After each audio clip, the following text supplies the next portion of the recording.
Hey guys, Lord Naren White here, the Holy Ghost, the one true God, back with you with the next video in my series reading Oliver Twist by Charles Dickens. Without further ado, returning to Oliver Twist as read by Lord Naren White. Mr. Losberne was with them, and would be for the next 2 days.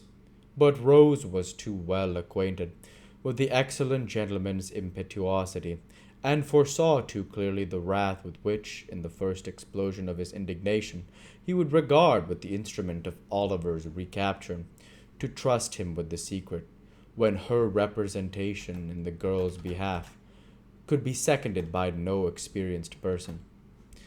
These were all reasons for the greatest caution and most circumspect behavior in communicating it to Mrs. Maylie, whose first impulse would infallibly be to hold a conference with the worthy doctor on the subject. As to resorting to any legal adviser, even if she had known how to do so, it was scarcely to be thought of for the same reason.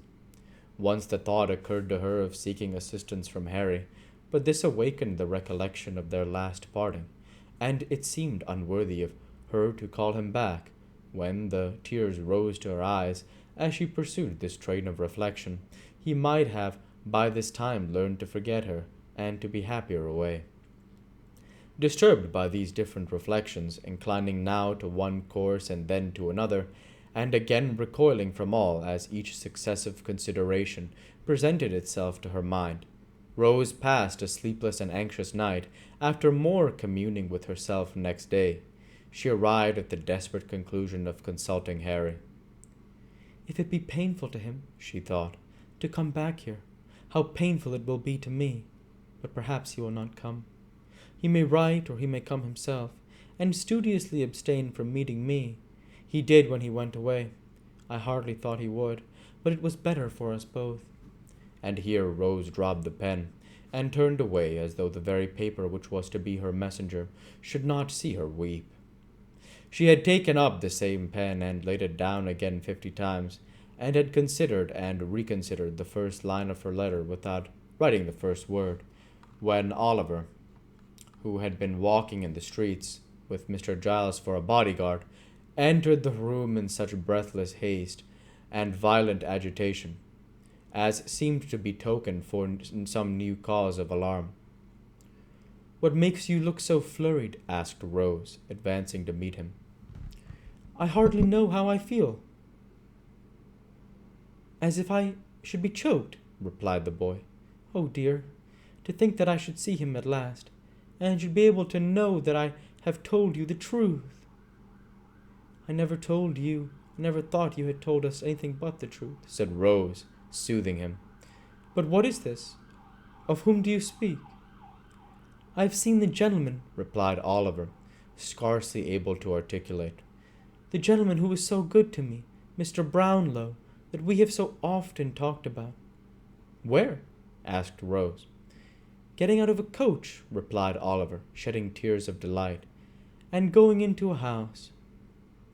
I didn't speak to him. I couldn't speak to him, for he didn't see me, and I trembled so that I was not able to go up to him. But Giles asked for me whether he lived there, and they said he did. 'Look here,' said Oliver, opening a scrap of paper. 'Here it is. Here's where he lives. I'm going there directly. Oh, dear me, what shall I do when I come to see him and hear him speak again?'"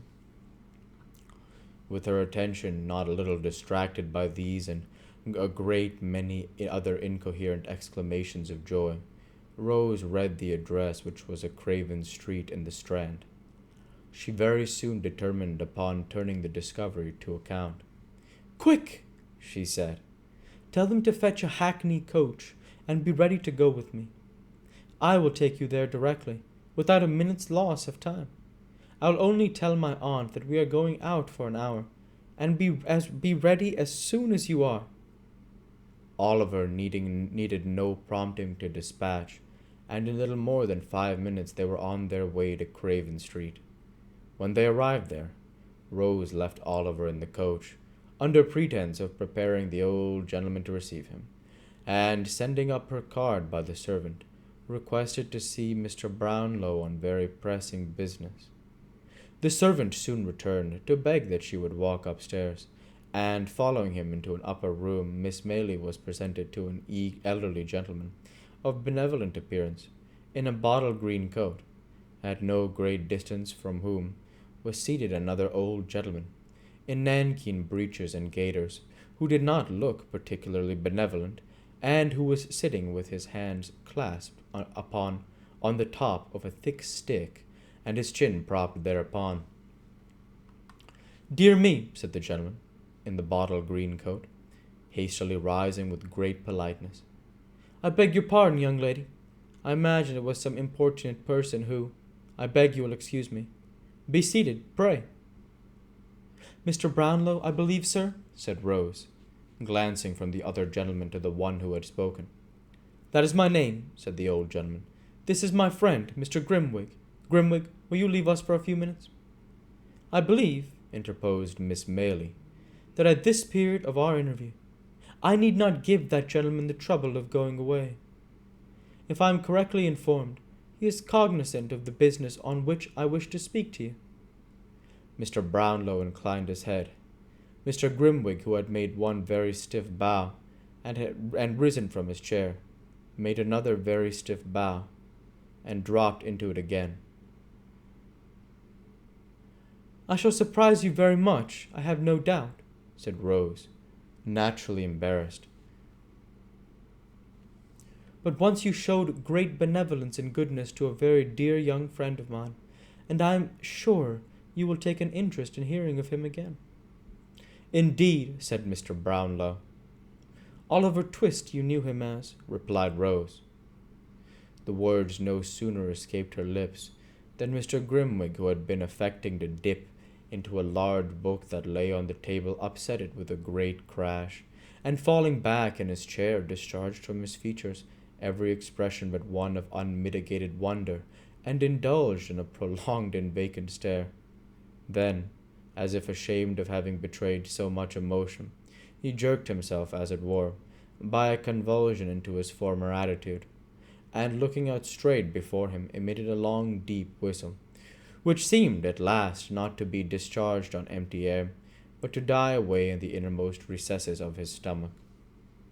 Mr. Brownlow was no less surprised, although his astonishment was not expressed in the same eccentric manner.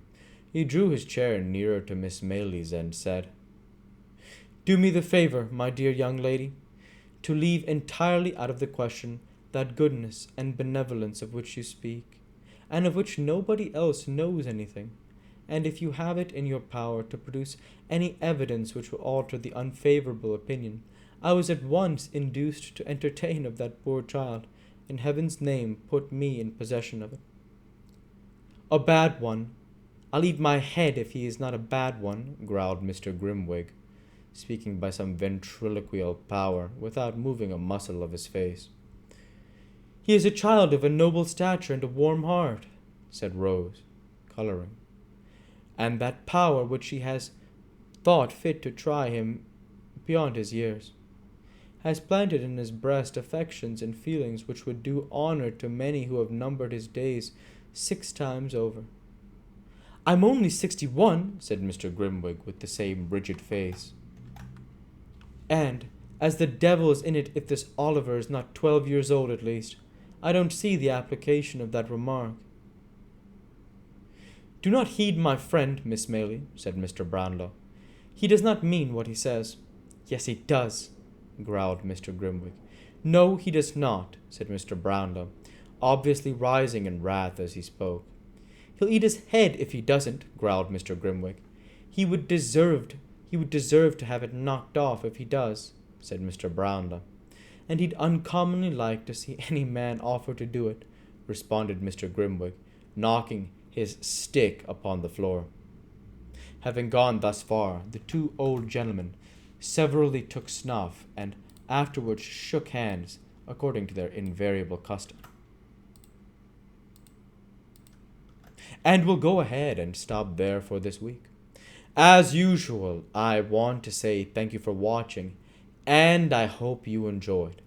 Please like, comment, and subscribe, as it greatly helps the channel. Light be with you all. Take care and thanks again.